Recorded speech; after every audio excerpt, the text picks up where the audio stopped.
Ladies and gentlemen, it's your man DJ Grady, baby. We're live. Thank everybody for checking in. Thank everybody. I hope everybody had a wonderful weekend.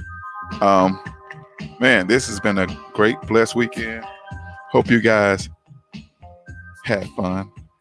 Wonder what you guys done today, done the weekend, what you accomplished, your goals. We got a great show today. We're gonna have the director of the Hip Hop Daily magazine and a philanthropist.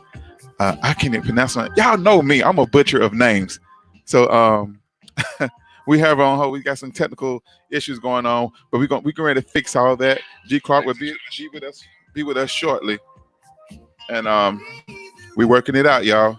I can't even pronounce the name, but let me try. Kartovia, from the director of Hip Hop Magazine. Oh my God, yeah, I know I'm a butcher of names, but right now, oh my goodness, check this out, yo. I got to ask G Clark. I know G Clark wanted to talk about the Michael Jordan story today. I haven't watched it. I was trying to wait till the last episode so I um, can, binge watch it. I just can't sit through a whole 10 hours of commercial and all this and that. But we had G Clark on the line with us. What's up, G? Good morning, ladies and gentlemen, man. It is a marvelous Monday morning. I'm hoping everybody's doing well out here today. G Clark's coming in here and sound like a Baptist preacher. I know, right? Yeah. All right, we have a special guest online. Let me check and see. I'm gonna bring on and see if I can hear her. Hold on. Hello, Kartovia. Hello. Hey, can you hear me now? Oh yes. All right. I guess How you it doing? works for. Good. All right. But you're chopping me all up over here with my name, where I work. No. Oh, sorry, but I'm a butcher of names. Did I pronounce your name right? Can you say it for the listeners? Karatova, and I'm the creative director for Live Hip Hop Daily. Creative director. Yes, for Live Hip Hop Daily. We run 15 podcasts under our roof. And we're really big in the industry, and we're just like building out here. Wow. So I'm really excited to be part of that team. Wow. Man, this was a pleasure to meet you. I think I met you last year, and wow, you have grown. So when I met you, what was your role? Before I get into your story, matter of fact, let's just get into your story. Well, 1 second though, let me get with G Clark real quick and ask him how was his weekend and everything, and get everybody abreast of what's going on. All right. All right, G, how was your weekend? Sorry. Weekend was pretty good, man. We spent a little time outside doing some yard work, working in the garden. Mm-hmm. I found a new love and passion for farming. I did not think. What did you learn? Excited. It's crazy, man. I mean, like, I've tried to grow a garden before, and the first time was an epic fail. So the fact that I have things sprouting and things are coming up, and I'm actually starting to see some blooms, man. Like, I'm going out and looking at this thing like every day. I'm obsessed with what's coming out of the ground. Another list of things to add to your name. The gardener. Absolutely. Now, right? Green thumber, chef, mechanic, bartender, barber, musician. Man, the list goes on. Yeah, you got more lists than Master P, boy. Hey, man. Yeah, trying to get rich off of 3 of them. Oh yeah. Oh, trust me. You keep at it. It's gonna come. Oh, also, I gotta let the listeners know. Also, for the artists, matter of fact, the radio station will be launching soon. I'm just going through some things, going through the learning phases, and going through the training for the DJ GBR. That's the call letters for the radio station. We're getting ready to get the air, everything relaunched.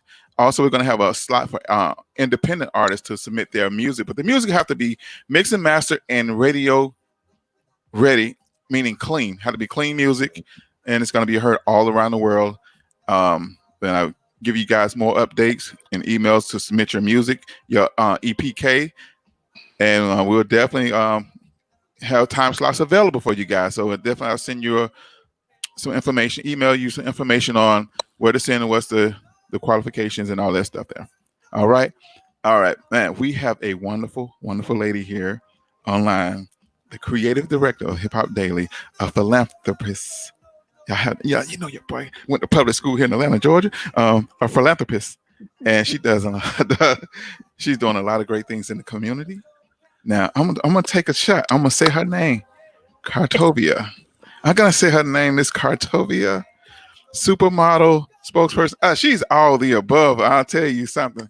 You guys, everybody know her. But I'm gonna let her tell her story, where she's from, how she got her start in the music industry. Matter of fact, find out what brought her to Atlanta. Now, Atlanta is part of her home now, because she just through our brief discussion, she, we should just go ahead and make you a native of Atlanta. You know, I don't give that title, that pass, to just anybody. You know, I have friends that's New Yorkers, been out here for 20 years and they still outsider. You know, so but you, I just want to know.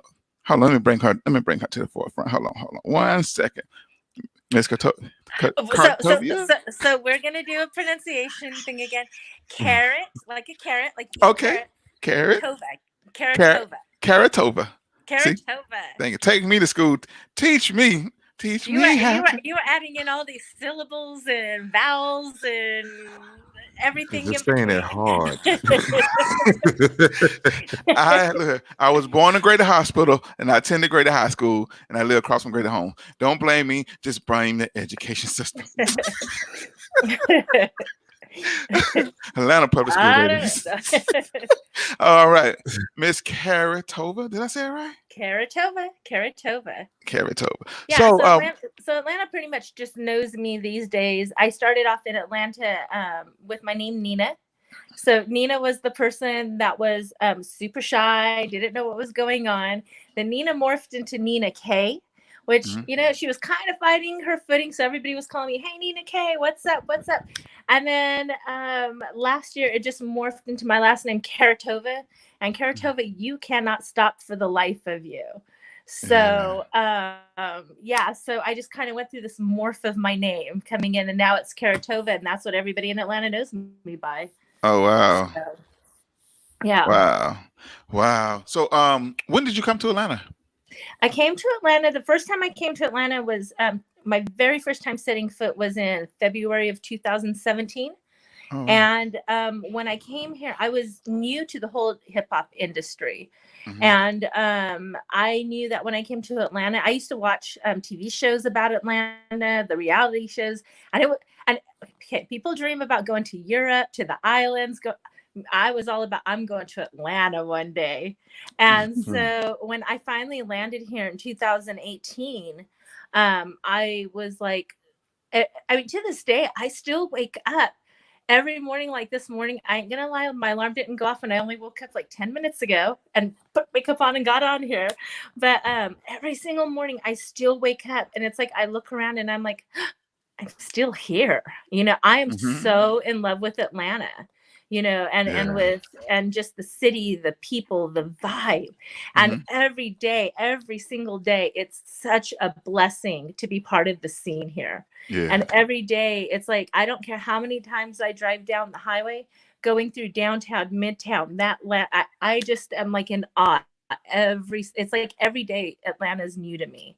And I'm in such awe every time. So, So when I first got to Atlanta in 2018, like I said, I was new to hip hop, new to the culture, didn't know anything. I could be standing next to Jay-Z and not even know it was Jay-Z pretty much. Right.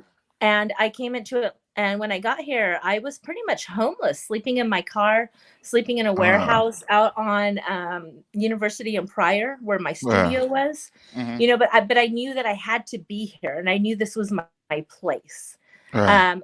And so I was pretty much hitting like 3 to 5 nightclubs a night by myself, just trying to get in.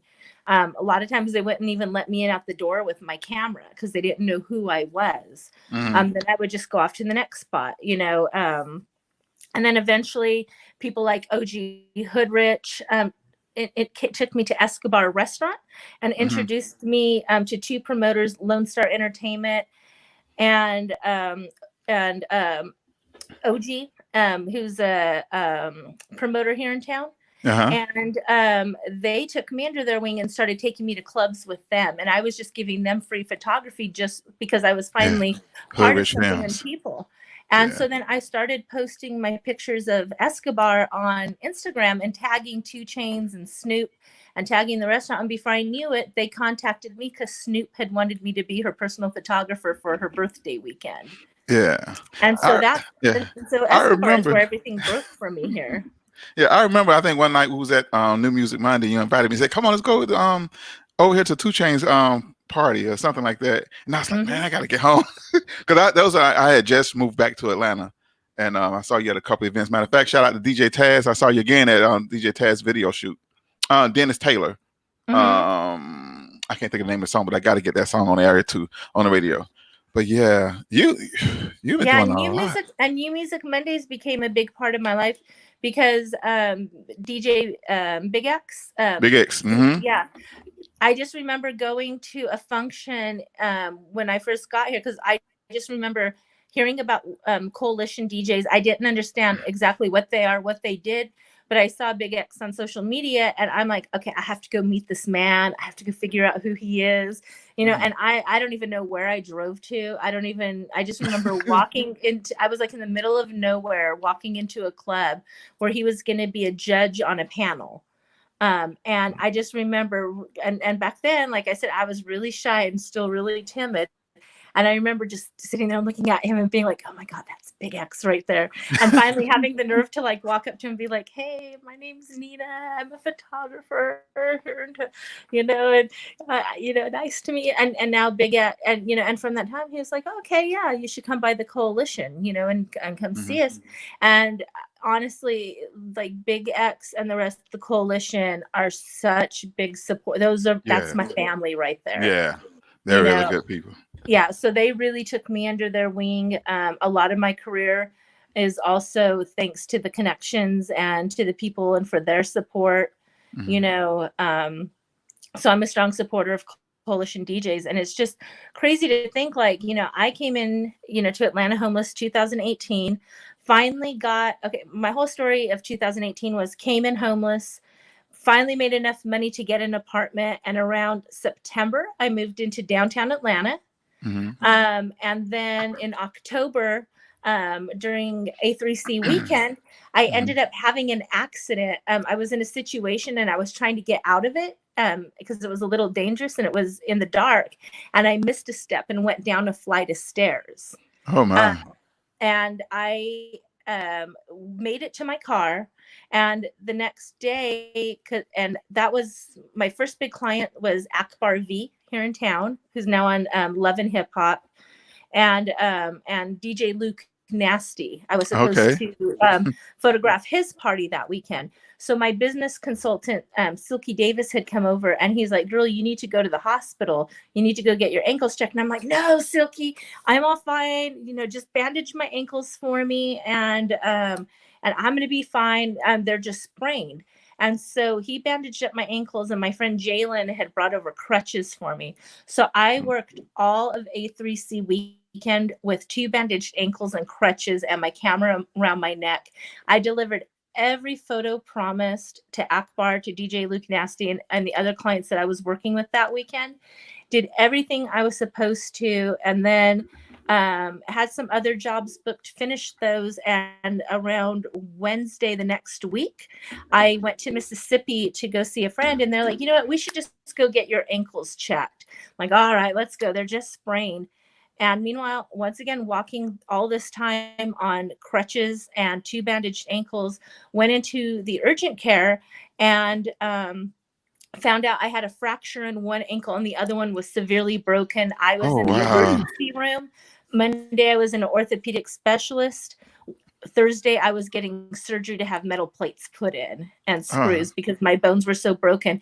But I worked on those broken bones because I was new. And I had to prove that I was going to get out my photos to these clients, whatever what. And to this day, every time I see DJ Luke Nasty, he's like, I still can't believe that you were at my party on crutches, and that earned me a reputation in Atlanta at that point. And I, and so I was out of the game for 5 or 6 months in a wheelchair.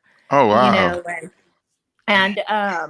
was sitting in Mississippi, with tears in my eyes, thinking, oh man, this little tiny bit of a career that I had in Atlanta. I was watching all my clients that I had built, like Akbar, everybody going with new photographers, Mm. watching my life pass. And I just thought everything was over, for me. And I Yeah. just remember Kyle Norman from Jagged Edge. God bless freaking Kyle Norman from Jagged Edge. I had met him at one point, and I just remember him calling me one day, and he never calls me Karatova, never calls me Nina. He all I get on the phone is white girl, and I'm like, hey Kyle, oh my god. He's like, what are you doing over there, white girl? And I'm like, and I started crying. I'm like, I'm in this wheelchair and my whole life is over. And he's like, white girl. He goes, I'm just calling you because God gave me a message. And he told me to tell you that you're going to be good. You're going to be fine. And he goes, and you know what? He goes, you had to have this accident because you were running with people and you were going places that you had no business to be with. And he goes, and God gave me this message loud and clear to tell you that this accident saved your life. Mm.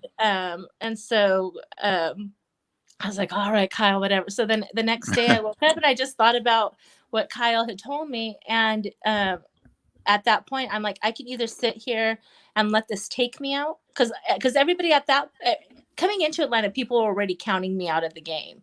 Oh, she's not Right. going to make it. She's not going to make it. Oh, don't bother. You don't need to hire her. She's never going to be here. And so the next day I just woke up and I reorganized my whole business plan. I wiped off my players on my football field and I put my MVP players back on the field. I had my bench warmers, and then I put people up in the nosebleed seats that I said, when I come back, they are going to be watching the game because they can't be back on my field. Amen. And Oh so yeah. I wiped everything out. And that December, I wasn't supposed to be walking yet, but I came back to Atlanta, and because I got invited to Hip Hop Weekly's Christmas party and Rap Plug's Christmas party, and I said, I'm not going to miss that. So I put on the fanciest dress I could, got my hair done, makeup, everything, put on a pair of Nikes with this dress, got some crutches, and I barely made it into the door of that room. But I'm like, I'm not going into this room in a wheelchair. I'm walking in, and I walked in, and that night it was just, everybody couldn't believe that I was back. Yeah. And I'm like, no, I told you guys I'm going to make it. I'm going to be something here in this town. Yeah. And so when I came back, I just redid my whole, like I said, I did my whole business plan, followed it. And now here I am. I came to a point of my hero is Killer Mike. And Mm-hmm. so now I'm at the point where it's like when I run into Killer Mike and Shay, it's like all hugs. Where have you been? How are you? Good And it's people. just like, so I went from not knowing anybody to that, to meeting with my other hero, Wendy Day, and Yes, I love her. She's good people. Yeah. and shooting the top people here in Atlanta. When the Coalition anniversary happened this year, I was Mm-hmm. on stage when T.I. performed, and T.I. is starting to getting used to my face, and when he was leaving the stage, he hugged me and said, it's always good seeing you around, and I'm just like, and I'm like, did T.I. just hug me? And then I'm just like, that didn't just happen. And when I got off Yeah. stage, my friends were like, T.I. just like hugged you. What did he say to you? And I'm just like, that did happen. Yeah. So it's just, everything has been like such a big blessing, Yeah. and Yeah. And like when you're in your season, things open up for you like that. And everything just happens, just like a waterfall of effect of things happening. yeah. G Clark, you have a question, G Clark? Well, I just wanted to say, coming from a fellow photographer, I can respect your drive. Some things when you're passionate about, it doesn't matter if you got to crawl into a building to get the job done, you'll do it. And I salute and respect you for man, Thank you. crutches on a fracture and a broken ankle. Yeah. Second thing that I want to say is I respect the way that you feel about Atlanta. Too many times we get people that move down here, especially from we'll say Ohio and New York, and people will move down there, and the only thing you hear is complaints. And yeah, there's things to complain about, but I don't want to hear about you complaining if you moved. And the So- funny thing is, like, the thing that I always complained about Atlanta, and it took me Like I had like the one major complaint, and I was like, man, damn you Atlanta people, you don't know how to drive, you don't know how to use these freeways, what is going on? See, but See, but then see, but there then you but go. then I finally realized that Okay. it was not the people of Atlanta, it was all these people from everywhere else that moved into Atlanta. So I'm like, there okay, it never mind, is. it's not you Atlanta, I'm Yes. sorry, There it please is. Thank you. forgive me Thank Atlanta you. for ever dissing you. It's funny because I'm teaching my daughter how to drive, and me and my wife have some different views on on how to drive, and I'm teaching her to be aggressive. And if we were in some other city in Georgia, if we were in, let's say, Cordele or Macon or Savannah, yeah, I could teach her a slower approach. But I'm telling her, like, when we're on the highway, you can look to your left and someone's from New York. You can be behind somebody from Florida who still hasn't changed their tags. Somebody from South Carolina could be on your right. I mean, everybody is from everywhere here. And Mm-hmm. that's something that you really have to consider when driving in Atlanta, because up north they don't switch lanes like we do. So you may have somebody in the fast lane that just refused to get out your way.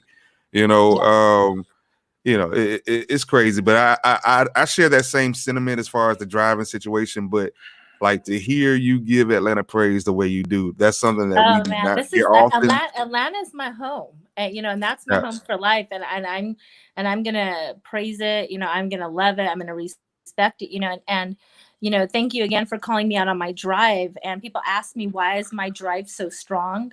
Because they're like, so many times you got counted out of the game. Because that little tidbit of what I told you, the accident, homelessness, all of that stuff is just this much of my story of what has so much more happened during that year and that Mm. time.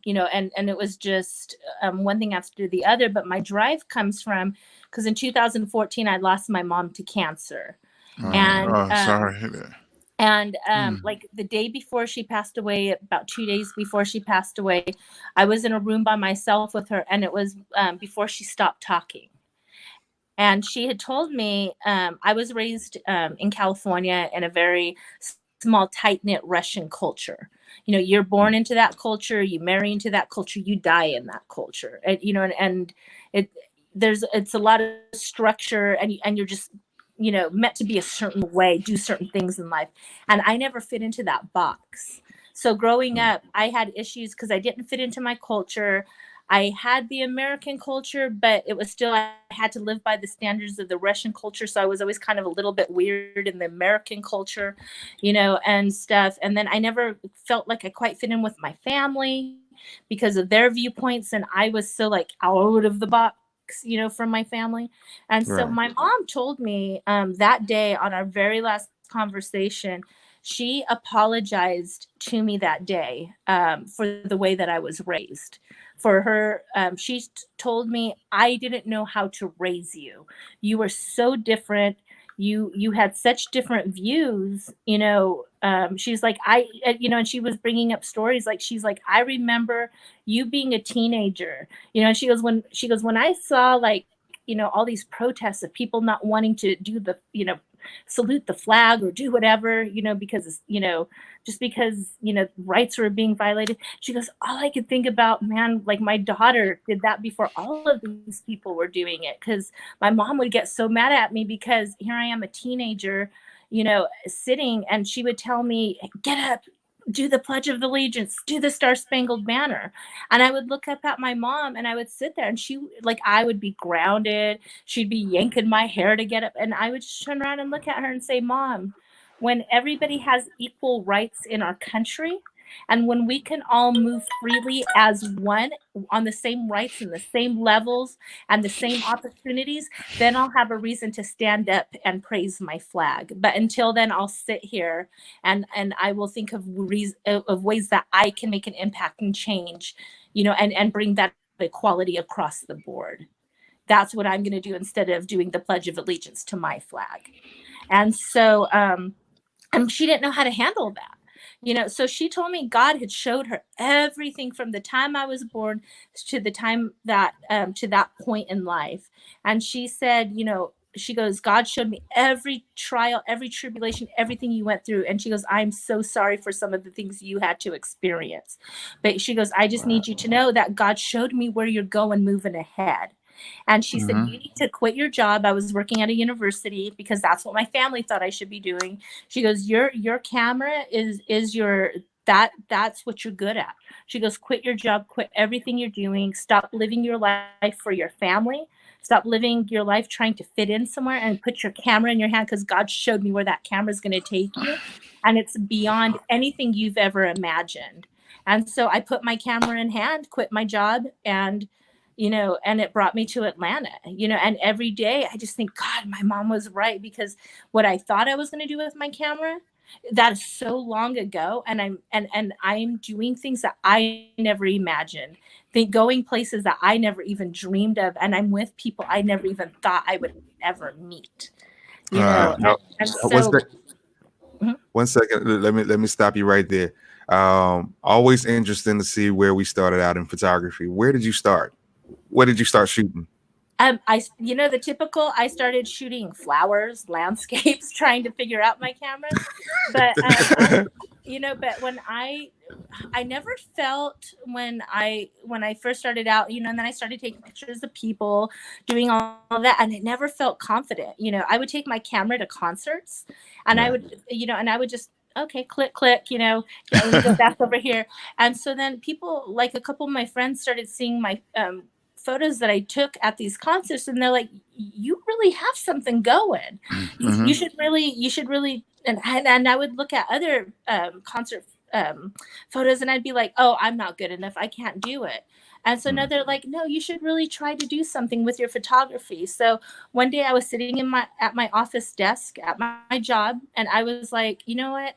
I need to find something, because being in an office is killing me. So so on my office time, I went on and created the most generic, ugliest website. Like that thing was pitiful. And so I threw up my pictures of my flowers, my concert photography. I threw up pictures of everything under the sun. And I had it, but I didn't want to tell anybody I had this website, because I wasn't good enough to be a photographer. I wasn't good enough to have this website. So I thought, well, how can I get my stuff out there? So I'm like, okay, well, let me start a Twitter account, and I'll go on and I'll start tweeting, and start following people, just to kind of learn how this all works. So I started my Twitter account and ended up commenting on a article by QRO magazine out of Brooklyn, New York. And I said, hey, I just read this article on this band that I like. I look forward to following you guys and seeing what you guys have. 2 days later, through Twitter, I get a direct message. Hey, can we get your email? So I sent them my email, and then I had an email saying, hey, we just wanted to tell you that we know you're new to photography, but we saw that you have an eye, and we were wondering if you would be interested in working with us to start shooting concerts in your town. And also, Wow. my whole career started through Twitter and just randomly answering a magazine's article. And they really worked with me and helped and let me develop my skill. Like, my photos that I gave to them in the beginning were awful. Like, it's like, oh my God, these people are gonna not like. But they worked with me, and they gave me that patience, and stuff. And so yeah, my whole career started off with Twitter, and me not thinking I was good enough, Wow. and it just proved that, I tell people in life that when you're trying to reach your goals and your success, the first thing you got to do is remove your obstacles. The first Yes. obstacles we got to remove are the hardest ones, because those are the obstacles we place ourselves, our doubt, our fear, all of that stuff. And once you remove that, you're going to be fine. Yeah, and it's just like the I was watching a video of one of my late uncle, Bishop Stephen Hall. He was telling a story about a man teaching his daughter how to drive, and it was driving through a storm. She was like, "Dad, do you want me to pull over?" No, he said, "Keep going." It started raining a little harder. "You want me to pull over?" No, keep going. And so when they got to sunlight, and the dad was like, "Pull over." She like, "No, you want me to keep driving because it's clear." "No, pull over." So he was like, "Get out the car. Get out the car. Let me show you something." He said, "All the people who pulled over during the storm never made it to the light. So you just keep driving, keep pushing. Don't give up and don't stop. Keep moving." And that's what you did. Whatever obstacle stopped you, your broken leg, or or doubts with with your about your career, you kept going. That's the thing is people don't let your situations direct your affect your expectation of yourself. Because a lot of times people let their situation hinder them. Um, Before we go into what you're doing now, I want to ask you about like now, like the industry and this COVID situation that's going on. How is it affecting artists? Have you interviewed artists that's been affected? You don't have to name. You don't have to name names. Just you can just tell the story. Have anybody been affected from the backlash of not receiving income? Because most of their livelihood based on entertainment. Yeah. I've seen both ends of it with artists. I've seen some artists that I'm really proud of who took advantage of the situation. Because right now, and I kept preaching in the beginning, like, yeah, we're all like, I can't tell you how many thousands of dollars that I've lost. Because I still have events that are canceling going into August. Absolutely. Wow. So I have lost thousands and thousands and thousands of dollars through this. And so, it's like I could either focus on what I'm losing or I could take advantage of this. So I was preaching early on from people like, this is the time for you to be in your studios. And this is the only time in our lives that the world is going to be at a standstill like this, where not music producers, because a lot of them are still in the studio working, but executives, labels, all of that are going to be at home. They're not going to be traveling from place to place. So it's about networking through social media and all of that, getting in your studio, getting in your home studios, however you do it, and just using this time to create, write, and produce. And some of the best work that I have heard from some of my clients have come out during this time. During this lockdown, and people have been really pushing coalition DJs. Like I said, running with them, they're still doing their New Music Mondays, doing all of that virtual. Shout out DJ Funky, yes, because he's actually hosting. DJ Funky is like host. This is the most I ever heard DJ Funky talk. Just doing this break. Because normally he's a quiet guy. He sits to the side. And most of the big X do all the talking. Yep. And Big X always took me under his wing. You're my girl. And Funky for a long time, I just was like, this man doesn't like me. But no, it was just, he was just quiet. Yeah, he's just quiet. Yeah. No, I love Funky, love X. Yeah. But yeah, and so, but I've seen a lot of good things come out of this from artists. A lot of people fine tune their crafts. Right. And I was telling somebody, I don't know if you was there that night. The first time I was there at New Music Monday, I was standing next to this guy with all these tattoos. I didn't know who he was. And 3 weeks later, there was Post Malone. I was like, I was just standing right next to him. I mean, we were standing by the snack machine. And then like the second time I was there, shout out to VIP Promotion. He invited me down again, see his daughter Tara perform of Brunswick. She came up to perform and he was like, yo, you want to take a picture with this guy? This guy, man, he's cool. And they had tattoos all around his neck and stuff. I said, I'm cool. 3 weeks later, Yellow Beezy. I was like, wow. Coalition breaks artists. And artists, and I tell artists all the time, matter of fact, we're live on SSB Music Group. Artists, please don't be afraid to invest in yourself. Go to these, take advantage of these opportunities. New Music Mondays, all these different places. You never know who have an open mic. Well, it's not open mic, but pay what you can explain New Music Monday better than I can. But you invest in getting your music heard and performing in front of DJs and reporters. You never know who may be in the building. And the thing people don't realize, there a lot of people say, oh, I'm not paying the coalition just to go out to Stinkony and perform. I ain't gonna pay that much money. But what they don't realize is it's not just the Atlanta coalition. There are 19 chapters of this coalition. That are willing to push your music and get you out there. Yes. And like you said, you never know who's going to be there, and they're breaking the records. And if you're an artist and you're not messing with the coalition, you're not messing with your DJs in town, then you are like trying to rock in a chair without rockers. Right. Because the biggest thing you can do as a musician is build the biggest thing you can do is build those relationships with your DJs. Yes. Go buy them drinks. Right. Go introduce yourself. Drop them, $20. Even if you only have $20, just tell the DJs at the clubs, all I have is $20. I can't afford it anymore. Can you please play my song? And a lot of DJs will do that. Yeah. Because you're offering them something. Build and establish those relationships. If you're going to do anything in the music industry, if you do not have relationships with your DJs, you are stabbing yourself in the foot repeatedly, and you are not going to get very far without your DJs. Exactly. Oh my goodness. And you're setting yourself up to be an artist that only rides around playing his music in his car.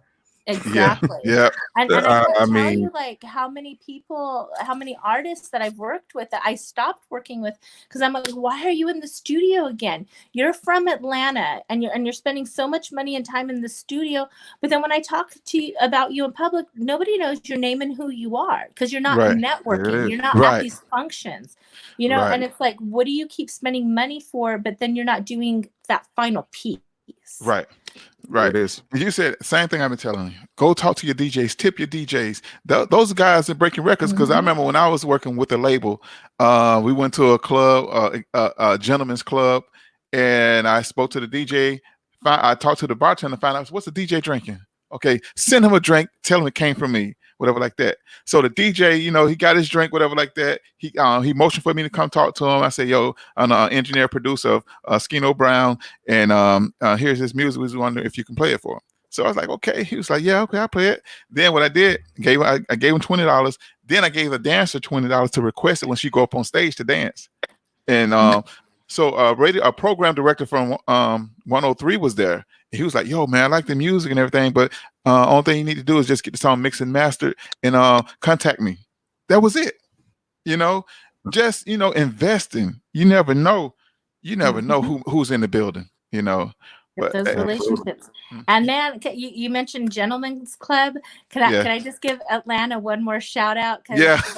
The first time that I ever walked into a Gentlemen's Club here, I don't know if I could say the name of that club, but when I first walked into a strip club here in Atlanta, I just walked in and I'm like, where the hell am I? There were girls hanging from the ceilings, girls dancing in these like contraptions, handstands on the things I've never seen. Yeah. And I was just like, I never want to leave. So I want to give a huge shout out to the dancers and to the strip clubs, because a lot of music is broken in the strip clubs here. Yes. And I just want to give a shout out to the dancers and to the club owners, and all of that too, because those girls are working really hard, and people tell me it's crazy, why are you going to have a relationship with a stripper in the club? Because I'm like, because they can also get you music, how you said, there it pay is. $20, request a song. So so there's a lot of little details and intricate parts that you don't realize, that you can do just by networking. Exactly. So, G Clark, before we go on, you have any questions? I'm good right now, man. I'm just enjoying the conversation. I really am. Because I know last time we had Nathaniel Smith on, and we got so caught up, and I said, G Clark didn't get his questions in. It's all good. It's all good. All right, brother. So what are you doing now, like in the community for the kids? Do you have any give I want to say give back programs? Do you have any programs where you're giving back to the community? My God, my Atlanta community. My whole career, when people ask me also why am I so successful, because there's people in Atlanta that have been trying to do what I've accomplished in the year and a half. How did I do this? How do I get to work with all these celebrities? How do I get to do these things? And you got to have a purpose behind your business. Mm-hmm. And you got to have a reason to be out there besides just getting to those celebrities. And for me, my whole purpose for my business is, it's like, I'm not with the celebrities, and I'm not dropping names for clout. I'm putting those names in my phone because those celebrities and people, I want to be able, for me, it's all about community and giving back to the community and building within the community, and before I get onto the celebrity thing, it's very important for me 95% of my money comes from the hip hop community. So 95% of my money is coming from the Black community. So it's very extremely important for me to reinvest and build within those Black community, build within the Black community, support Black owned businesses. I don't go to Starbucks anymore. I find Black owned coffee shops. Oh wow. If I have a doctor, he's a Black doctor. If I buy a car, if I can't find a Black dealership, I buy a Black from a Black salesman, because at least he's getting the commission. Okay. And so for me, it's all about building within the Black community, and putting the money back where it came from. Oh man. So and with that being said, that led me into recently being asked to be a mentor in some of the schools in the South Side of Atlanta. So I'm going to be, once the schools open back up, I'll be a mentor. I will give to different nonprofits, if they're a nonprofit that I believe in and that I support. I will allow them, a certain amount of photos each year for free to support their organization in that way. Okay.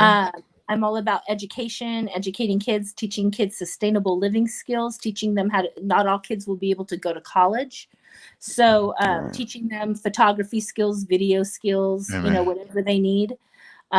So for me, my whole work is, it's not about the clout of having, being like, oh, I know 2 Chainz, I know Killer Mike, I know this person. For me, it's about having those numbers in my phone so I can call and be like, hey, TI, Saturday we're having an event at the community center. We're doing a talent show. Can you please come at 8:00 and give the award? Give the winner their award. I'll have you in and out in 20 minutes. Just give them the award, say a speech, snap a couple photos, and we'll have you out the door. So for me, it's about having the celebrity numbers to build a better Atlanta. Yeah. What can we do together? Okay. Yeah, I gotta connect you with Tanya, comedian Juicy. She has on my Block Foundation that we the Grady Taylor Show. We did toy drives with another celebrity over the Christmas break. Shout out to also Tracy Williams. Sip with Tracy's coming soon, y'all. So we definitely would love get with you and see we can work something together. The Grady Taylor Show on my block, whatever can make a big impact for the kids. Also, our young men, I was doing a job corps teaching young men how to tie ties. A lot of guys don't know how to tie ties, young men. And it's teach them how to dress for success, how to be able to go, especially artists, potential artists with their friend, homeboy management. Homeboy management have to know how to put on a suit and tie and to be able to walk into a boardroom and to be able to, discuss, to politic with program directors, find out what the program directors need, how to walk in the room and to observe the room and listen. All you do is just come with your product and listen for the feedback. Don't be offended if they don't like it or they critique your product. Just listen and take it in because it's lessons in the message. Right. But but I loved it. This is a great show, Kara Toba. Absolutely. And I was, I always try to be careful what I say because I'm always afraid one day somebody's going to play something for my dad or play something for my family and they're going to be like, what are you talking, but at the same token, the way that I was raised, I was raised to, I was raised, I don't know. Sometimes in life, I compare like my family, like Archie Bunker. Like my dad makes Archie sometimes look a little liberal. Yeah. And so I was just raised in certain ways that I just never felt right. And so a lot of people in my culture don't understand my involvement in the Black community. And I'm kind of looked at, because, honestly, in a lot of ways, I was raised to point at you and say, you're the reason why society is bad. I don't care what you do. The color of your skin makes it bad kind of thing. Yeah. But I always knew that wasn't right. And I educated myself, and so, and when I look at what the Black community has gone through, because I hear people say, oh, if you don't like it, go back to Africa. And I'm like, do these people choose to be here? If I remember correctly, they were put on boats by force and brought over. Yeah, and brought over here. Like, oh, let's just go. We never been there. Unless you got some money to go back and visit, But everything starts with the mindset and the teaching and the upbringing, But I'm so glad that you said boy, I'm about to get scripture on you. Renewing of your mind. You change your mindset, Yeah. and learn for yourself. Don't go by what other people say. Like, oh my goodness, I'm about to go on a tangent about this media stuff. Because a lot of times people can be programmed into believing a certain thing, and then once they get out there, be like, you know what? It's not that bad over here. People are not that bad as it seems.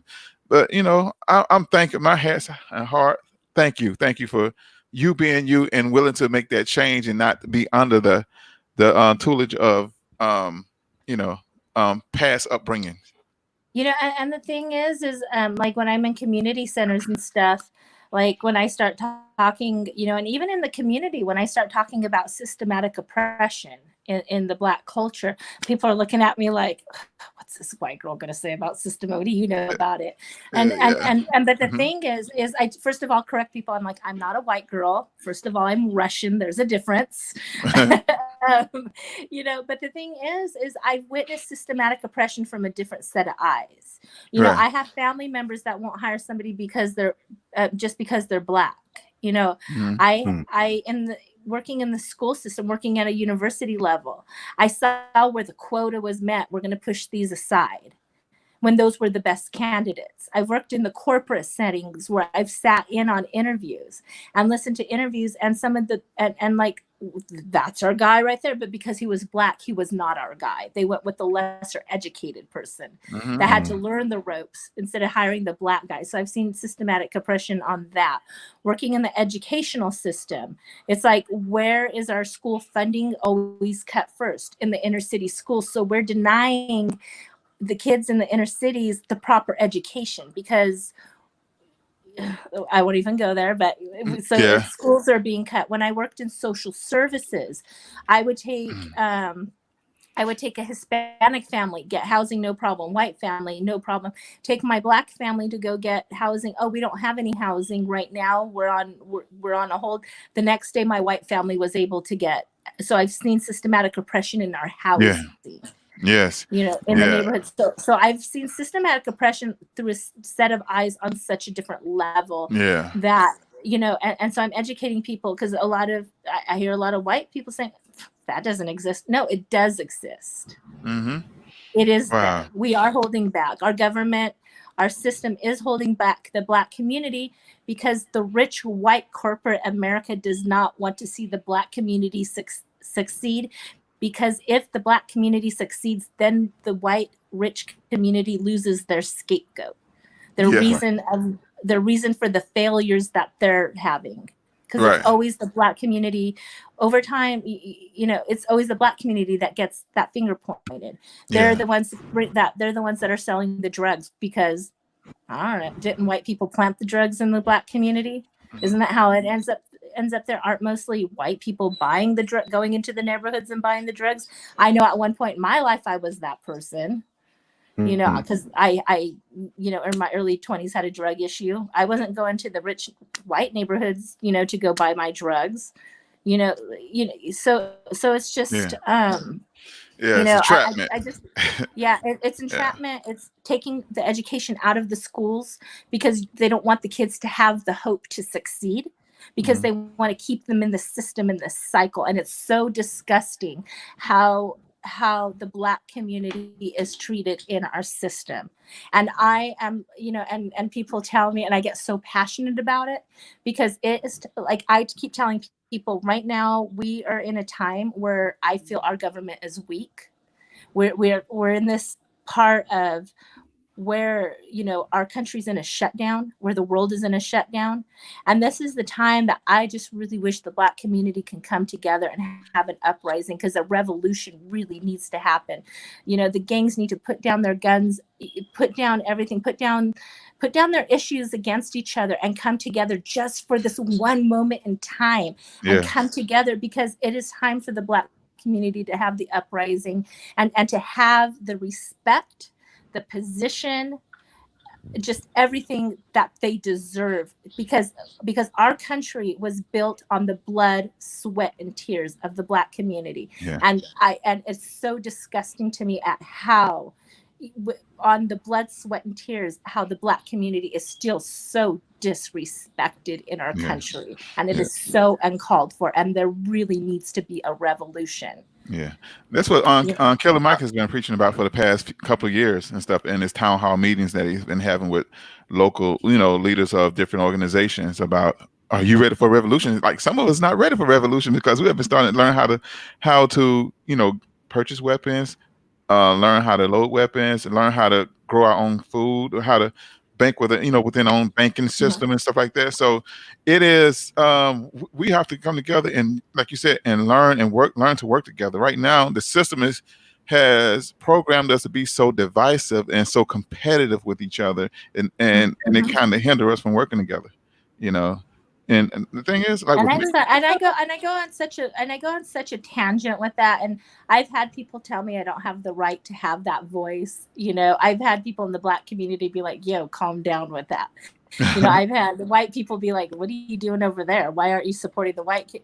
And so I get a lot of flat, not, but I'm just so passionate about it, and sometimes I'm going to say something, and I tell people when I'm talking to them about my viewpoints, because I get so passionate, and I might say something that's not right, that's not proper, that's too much of a tangent, but it's up to you guys to educate me on what I'm, why it's wrong, why it's, and so I'm just here to be educated, and like I've had the honor of sitting down with great leaders in the Black community. I was able to sit down with Sylvia Fulton, Trayvon Martin's mom, and tell her what her son's death meant to me and how that changed my life, and how I want to, in his name, the changes I want to make. And she's telling me it's people like me that keep her inspired. yes, Other leaders tell me that because of my voice and my passion, that there's doors that the Black community can't open just based on the color of their skin, but I'll be the one that helps open the doors. I'm like, I don't want to open doors, I want to kick them open. Point at them. Let me go. Yeah, and so I don't ever, so when I go on my tangents, I hope that people are getting what I'm saying, because it's just, I'm just passionate about it, right. and it's where God, and that's why God put me in hip hop, to be in the culture, and to Right. have that understanding, and to be able to make those moves. Right. And because like my friend Nathaniel Smith said, in order for a change to come, it's going to take people outside our race to be able to speak out and say something, to shed light on the situation. Then once they're coming in a collection of people speaking out on our behalf, then it's going to be some change. But if nobody comes speak out, it's still going to be the same thing. And we really appreciate you and what you're doing, and just so grateful for you. And just keep doing it. Don't stop. If you need us for anything, you have my number. Call and Grady. I'm ready for that revolution. Let's go. I'm ready. Okay. I can't see good, but I can tell you how to do it though. No, and and the revolution too, and that type of movement isn't gonna probably be something I'm gonna see in my lifetime. But what I can do is be in the community centers, planting those seeds in the mind of the kids, teaching them they can be anything, they can do anything. Don't let our system hold you back. Because it's like, these kids are like our trees. If you plant an apple tree in your backyard, you're not going to have fruit in a month. You have to wait years for that tree to grow. And it's the same thing with our children. You have to plant those seeds and nourish their minds. Exactly. And then absolutely. Yeah, I want to say this too. I know people probably think we talking about revolution. We think about war, killing people. No, it's revolution. It could be an economical revolution. Stop spending our money in these certain areas, because, like, for example, like these certain malls in certain states, they're not allowing blacks to shop in there. So don't shop, don't travel.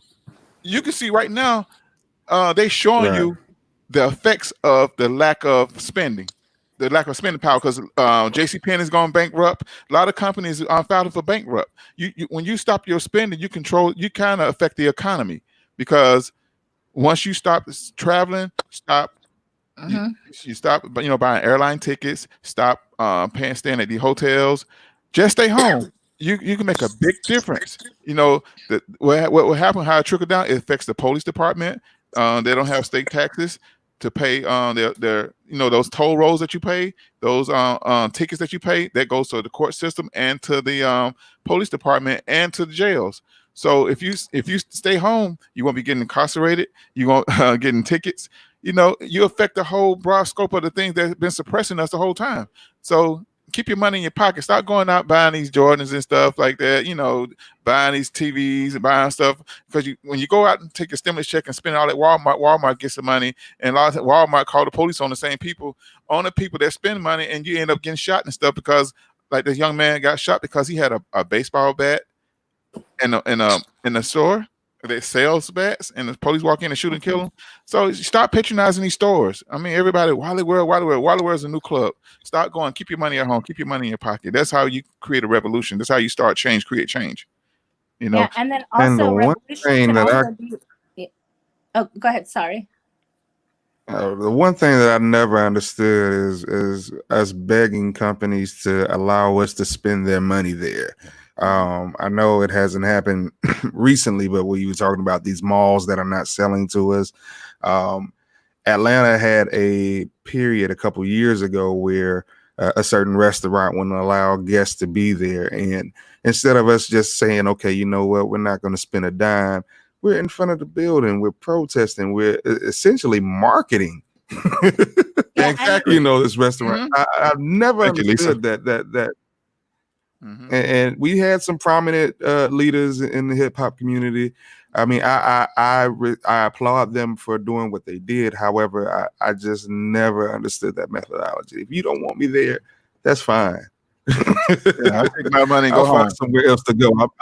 I'm not going to wait outside your door, whether it be me spending money or whether it been a past relationship. If you broke up with me, that's fine. Yeah. I'm not. Okay, my money is no good here. All right, we have 3 minutes left. So, Miss Absolutely. Toba. That's it, right? Toba, you got it right. All right, so I know it took There the it whole is. show. I wish I could throw lollipops at you. I got the prize. Y'all got the prize. I'll deliver a hero cookie later on this week. All right. So shout out to the listener, Stace. Tracy Williams says she want to get green. She want to get a green thumb like you, G. Claude. Shout out to Lisa. Lisa Bennett says she agreed with everything that you said, Karatova. But I want you to know, give the listeners your social where they can find you. Yeah, you can find me on Instagram at Karatova, Karetova.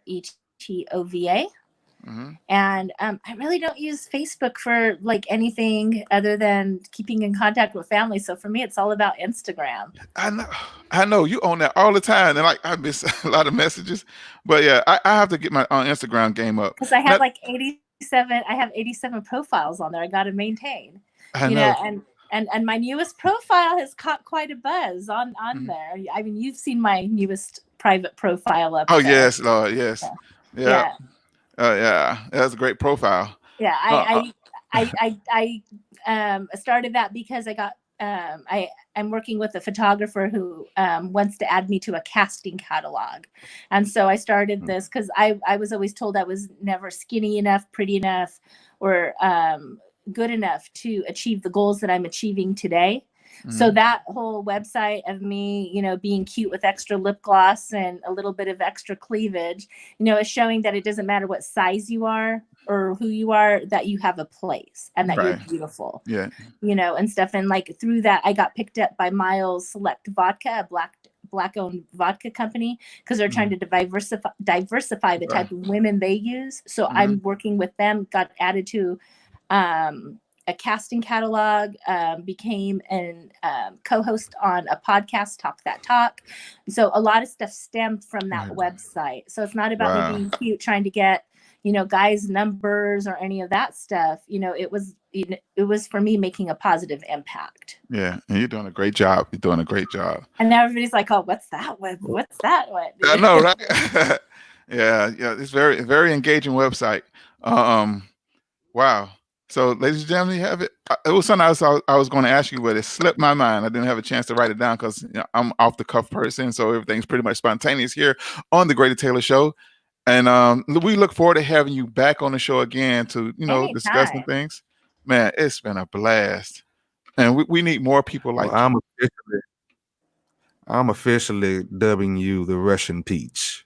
Yeah, I think that's got you know what? I had a recent client, Young Slap, who's a rapper here in town, and I had him for a photo shoot. And in the drop, he actually named me. My title from him was Russian Queen of the Hood. Oh. So I was dubbed that day Russian Queen of the Hood also. So Russian Queen. Speech, Russian Queen of the Hood. I've had a couple titles given to me, the past couple of weeks. So wow, thank you, man. Just keep doing what you're doing. Yeah, and like I said, I just want to, and just know. I just want to thank the people of Atlanta again, and the hip hop community for welcoming me in the way you did. And one thing, I just want to give a huge shout out to our mayor for the way she's been handling everything during the COVID. I have a lot of respect for her. I think she's been doing a phenomenal job, and I just want to thank her for making my new home such a beautiful place, and for her hard work and dedication. Yes. Thank you. And big shout out to Killer Mike. Yes. Who I'm always going to have love for really giving me the structure and support, for making the movement and impact that I want to make. Yes. And stuff. Yeah, he's a good guy. Good guy. And as huge shout out to Live Hip Hop Daily for making me their creative director, and for seeing the talent that I have and putting me in that position this year. So okay. Well, I want to ask you a question. Well, I know we have to go. What can artists? What is it about an artist that draw your magazine company to them? What do the artists have to be doing in order to get your attention? For us to get on the podcast, it's just you have to be making an impact in a movement. Like I said, be out there networking, building that name for yourself, pushing your music. Like I said, I got to my spot because anytime on social media I saw anything with the word network, I didn't care if it was something that pertained to me or not. Go to those networking events. They're all over Atlanta. Once everything opens back up, they're everywhere. Network, and just get your name out there, and because when names get back to us, in the studio, we're trying to book you for those podcasts. We're trying to get a hold of you, and stuff. And it's just all about, building that name for yourself, putting in the work, putting in the drive, having a purpose. Okay. Wow. You hear that, ladies and gentlemen? We have some listeners, some artists listening. So you guys take notes. The video will be posted on YouTube as well, and also on the djgradybaby.com website. So make sure you go and play this back. Share, like, and share this video with your friends. And if you know any artists, share this video. This has some powerful information, some nuggets, some jewels in there that could help you along with your career. And it'll teach you how to move and navigate through the city. Network. Yeah, and real quick too for the artists, if you guys do not know, when I pull out my lip gloss and I start pointing, that's a point. If you do not know who Wendy Day is in the hip hop community, Wendy Day, go look that lady up, and she is dropping gems every week on her Instagram of how to be successful in the industry and what it takes. Because I'm gonna give a couple of jewels. Wendy Day helped Cash Money Cash Money to get started. She was actually in the process of helping Tupac to start his own movement, prior to his assassination. So she worked with a lot. I just gave you two. It's many others that she helped, and also she teaches about Master T. I mean, her list is endless. It's endless. Yes. I forgot about Master P. Master P was one of the first ones, wasn't it? But so y'all make sure you check out Wendy Day, and I want you to what's that, G. Clark? And one thing to the artists, one thing I want to give you a pointer on, man, it's not always the most talented that is the most successful. The one issue that I see when I'm dealing with photographers that I also train is that you have some people that are God-given talent. They breathe excellence. However, they stay in their niche, whether they're stuck in a small town or they're just stuck in a small frame of mind. It's usually the ones that goes out and, like she said, like you may not feel like going, or you may have a broken ankle, or you may have any type of excuse that is valid to keep you away. However, you work hard enough to get there. You have to measure your talent versus your effort, and if your effort isn't matching your talent, you on a boat that's sinking, to be honest with you. And that's all I just want to add on in there. Hard work beat talent any day. Any day of the week, hard work beat talent. Ladies and build gentlemen, those relationships with your DJs, coalition DJs, plug DJs, fleet DJs. There's a million DJ groups to link with. wow. DJs. Yeah, DJs break records. If it wasn't for the DJs, it wouldn't be the artists, So guys, do that. Also, too, please, the DJ Grady Baby Radio. We will be broadcasting. We'll be playing national artists on the station along with independent artists, and we are going to be aligned with a company that pays the royalties, so you will be paid for your spins and streams on DJ Grady Baby Radio. So make sure you guys stay tuned for the update for DJ Grady Baby Radio, the relaunch, and we're going to be doing we're going to be all over the city. You might see him in Toba and some events together. You never know. Yeah. Shout out to Killer Mike. Shout out one time for Killer Mike. I got to get you on this song. This is the new anthem. This is the anthem for the Atlanta Falcons, Atlanta Braves. I can't think of this guy. I think his name is Rap from Ben Hill. He's an iconic radio personality. He was very I want to say confrontational, but he was very engaging. Rap from Ben Hill. Yeah. And he said, I was Atlanta born, Atlanta bred. When I die, I'll be Atlanta dead. So that's why I created this song for Atlanta, because I love Atlanta's my city. ATL is my city, and we ready, and we always ready. This song right here, I got to get a verse from Killer Mike. Matter of fact, I would give this beat to Killer Mike for him to smash. You know what I mean? Just smash this track right here, Killer Mike. Here we go, y'all. Ladies and gentlemen, we signing out DJ Grady Baby Radio. Check it out.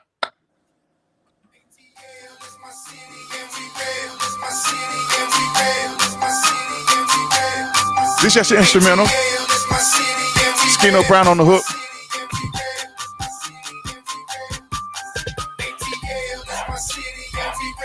Killer Mike. Love you, brother. City Hill, Adamville. I just found out my grandmother, my mother's mother, lived in Center Hill. I always call it South Grand, but Center Hill, Bankhead. Spent all my summers over there. Yeah. Karatova. Thank you, and you are welcome on the show anytime. Any updates that you want to do? Thank you. Feel free. The door is open. You family. Thank you so much. Right. Thank you guys for letting me be here. Absolutely. All right. We're gonna shut it off air. Stay with us, Karatova. Hold on for a second. We're gonna shut it out. Thank you everybody for checking out DJ Grady Baby Radio. We'll be back next Monday. Also, we're gonna have a Miss LL bringing the news report to the show next week. Y'all stay tuned. We love you guys. Each one, reach one. Peace. Each one. We love you. We out of here. Peace. Man, I done jumped the gun.